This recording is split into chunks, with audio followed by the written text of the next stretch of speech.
कोई भी बोलते हैं रिटायरमेंट के बाद में हमको क्या करना है, हम राम राम करेंगे, पहले भगवान का भजन करेंगे। परंतु बाद में वृद्धावस्था में अपना शरीर ही अपने को भारी हो जाता है। क्या होता है, अपना शरीर ही अपने को भारी हो जाता है। कुछ ना कुछ, किसी के घुटने में दर्द होता है, किसी के कमर में दर्द होता है, अनेक प्रकार की व्याधियां तैयार हो जाती है। तो बात होती है कि जो एक आप लोग देखो नियम है, आप भगवान को खिला हुआ ताजा फूल चढ़ाते हैं, बासी फूल नहीं चढ़ाते, है ना। तो आप समझ लीजिए कि जो हमारा जीवन बढ़िया खिला हुआ है, बचपने में नहीं समझे, बचपना है हमारी, युवावस्था ही क्या हमारा ताजा खिला हुआ फूल है हमारा जीवन। उस समय हम भगवान को नहीं चढ़ाते और बोलते जब मुरझा जाएगा तब चढ़ाएंगे। तो इसलिए कहता है कि जरा न कुछ भी हो सके जरा अवस्था बाकी। वृद्धावस्था में क्या होता है, शरीर भी गड़बड़ हो जाता है, बुद्धि भी हमारी पहले वाली बुद्धि नहीं रहती। बचपन में जो बात बता दो पट से याद रहती है, और जैसे जैसे उम्र बढ़ती जाती है हमारी याददाश्त कमजोर हो जाती है। तब हम सब कहे कि भगवत गीता पढ़ ले, और बुद्धि की जो समझने की क्षमता होती है वो भी डाउन हो जाती है। उतनी बुद्धि जो बच्चे लोग फट से समझ लेते हैं वो बड़े लोग नहीं समझ पाते।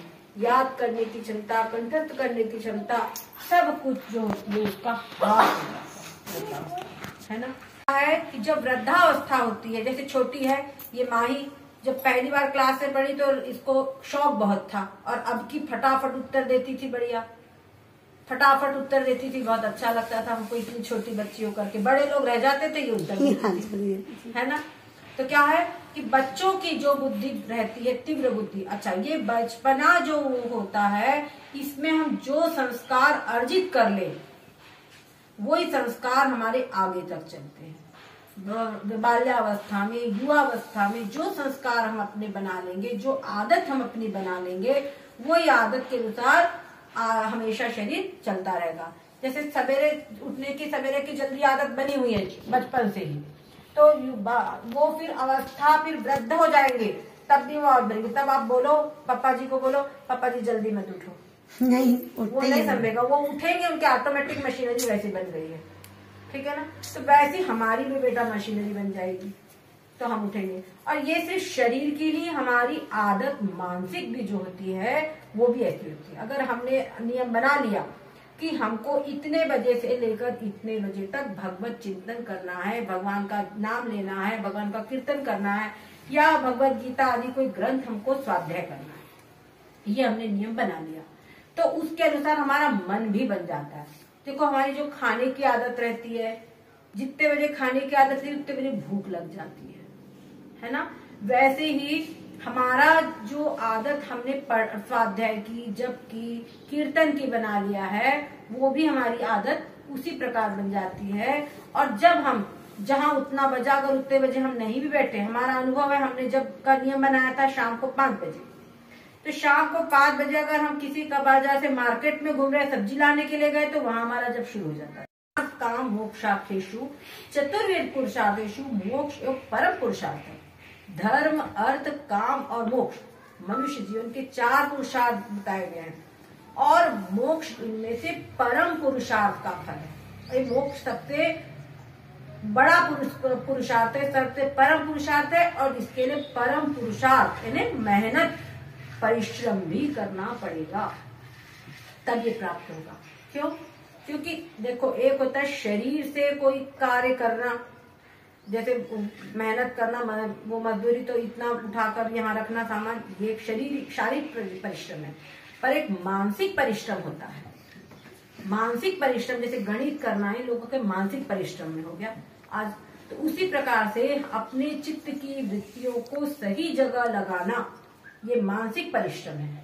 ये मन को हमको आदत डालनी पड़ेगी, क्या समझे। किसी भी प्रकार से अपने जीवन में हमको बचपन में ही कुछ सिद्धांत बना लेना होगा। जब बचपन में सिद्धांत बने तो चाहे जो कुछ हो। हम लोग 9th वगैरह में पढ़ते थे तो हमारे क्लास की एक लड़की ने कहा कि ऐसे कहा सुपारी, किसी ने कहा सुपारी थी, तो मैं सुपारी नहीं लूंगी, मैंने बाधा ली है, सुपारी नहीं खाऊंगी, संकल्प ली हूँ कि मैं सुपारी नहीं खाऊंगी। अच्छा हमारे साथ तो हम कभी संकल्प करेंगे, हमारे तो गले में वैसी सुपारी अटकते तो खा ही नहीं सकते। फिर थोड़ा बड़े हुए हमारी चाय पीने की इतनी आदत थी कि चाय ना पिए तो हमारे सिर दर्द करते लगता था, ये हमारी स्थिति थी। लेकिन जब हमको ये लगा कि चाय भी तो एक नशा है और मैं कोई तो नशे वाली चीज लेती नहीं हूँ, चाय भी नशा है तो मैं चाय भी छोड़ दूंगी, तो हमने मैं चाय छोड़ दूंगी ये भावना मन में आई। और उसके बाद ये हुआ कि अपने आप चाय छूट गई। फिर ये हुआ कि जैसे कोई अतिथि आया है तो मौसी वगैरह बोले कि थोड़ी सी चाय पी करके देख ले, तो एक घुट चाय उनके पी कर जो देखे उसमें हमारे पेट में दर्द शुरू हो जाए तो हम क्या, हम नहीं पी सकते। तो ये क्या है, भगवत कृपा है। अगर हम संकल्प करेंगे तो कौन सा ऐसा दोष है जो नहीं छूट सकता, क्या समझे, कौन सा ऐसा दोष है जो हम नहीं छूट सकता। तो हम गिन गिन कर अपनी आदतें देखें, कौन सी आदत है जिसके हमको मम्मी टोकती है। ये बड़ों की भी बात है, बच्चों की बात है, वो सब अपने दोषों को हम छोड़ दें। और ये बचपना है, इस समय पर हम सब कुछ कर सकते हैं, ठीक है ना। और बड़े होने पर भी अपनी बातें हमको सुधारनी पड़ेगी। बहुत सी बातें हैं पढ़ने लिखने की, ये सब बातें हमको सुधारनी पड़ेगी। और साथ साथ में भगवत चिंतन की आदत हमको बनानी पड़ेगी। अगर भगवत चिंतन की आदत हमने बनाई है तो अगर हमारी आदत है तो अगर हमको बुखार आ जाएगा तब भी अपने आप भगवत चिंतन होगा, क्योंकि हमारी आदत बनी हुई है।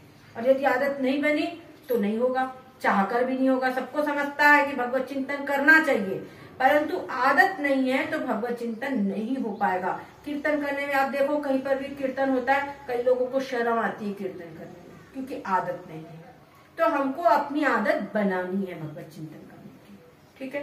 कुछ भगवान का नाम, अपने भगवान का कुछ मंत्र उसका जप करे, कुछ नहीं, ओम नमः शिवाय, ओम नमः शिवाय, ओम नमः शिवाय, ओम नमः शिवाय, ओम नमः शिवाय, ओम नमः शिवाय, ओम नमः शिवाय, ओम नमः शिवाय, ओम नमः शिवाय, ओम नमः शिवाय, ओम नमः शिवाय, ओम नमः शिवाय, ओम नमः शिवाय, ओम नमः शिवाय, ओम नमः शिवाय, ओम नमः शिवाय। ऐसा अपने नियम बना करके घर में स्नान करके आए और 15 मिनट का टाइम रखे, घड़ी से 15 मिनट, और बोल बोल करके कीर्तन करे, क्या समझे, बोल बोल करके कीर्तन करे। तो उससे क्या होगा, हमारे जो मन है, जब मन में जब करने से एक बात होती कि मन इधर भाग गया, क्योंकि हमारी आदत नहीं है, मन इधर भाग गया। तो जब जोर से करेंगे तो मन को भागने का मौका नहीं मिलेगा, क्योंकि जोर से बोल रहे हैं। हमारा भी कल्याण और जो सुनेंगे उनका भी कल्याण। और जब तुम लोग करोगे, पता चला मम्मी सो रही है, पापा सो रहे हैं, उनके कान में कीर्तन पड़ेगा तो भी जग जाएंगे, क्योंकि तुम्हारा कमरा तो पूजा ही वाला है। क्या समझे, तो तुम्हारा तो क्या कहते जग जाएंगे। तो जग जाएंगे तो फिर तू बोलेगी अरे वाह ये लोग तो बढ़िया कीर्तन करने लगे हमारे बच्चे, है ना। और बेटा एक बात और ध्यान रखना, आजकल हमारे हम बड़ों को भी इस विषय में कहेंगे, कभी कभी होता है कि बच्चे जब ज्यादा पूजा करने वाले लगते हैं तो माता पिता भी कभी कभी रोक देते हैं, ऐसा हमने एक दो जगह पे देखा है। तो ऐसा नहीं, आप बच्चों को पूजा करने दीजिए। अगर ये भगवान को पहचानेंगे तो बड़े होने पर आपको पहचान, ठीक है ना, ये बात ध्यान रखो। तो आप लोग सभी 15 मिनट कम से कम ओम नमः शिवाय का जप करेंगे, कीर्तन करेंगे अवश्य ही, ठीक है ना। ये नियम आज से आप लेंगे, पक्की बात। कल गुरुवार का दिन है सवेरे, तो सभी लोग, भैया आप भी और सभी बड़े लोग बैठ करके कीर्तन करेंगे। कोई असमर्थ है, जैसे आप अभी समय असमर्थ है, तो आप अपने बिस्तर पर बैठकर ही करिए। स्नान करके बाद अपने बिस्तर पर बैठ जाइए, सोफे पे बैठ जाइए, जैसा आपको बनता है, पर जोर से बोल के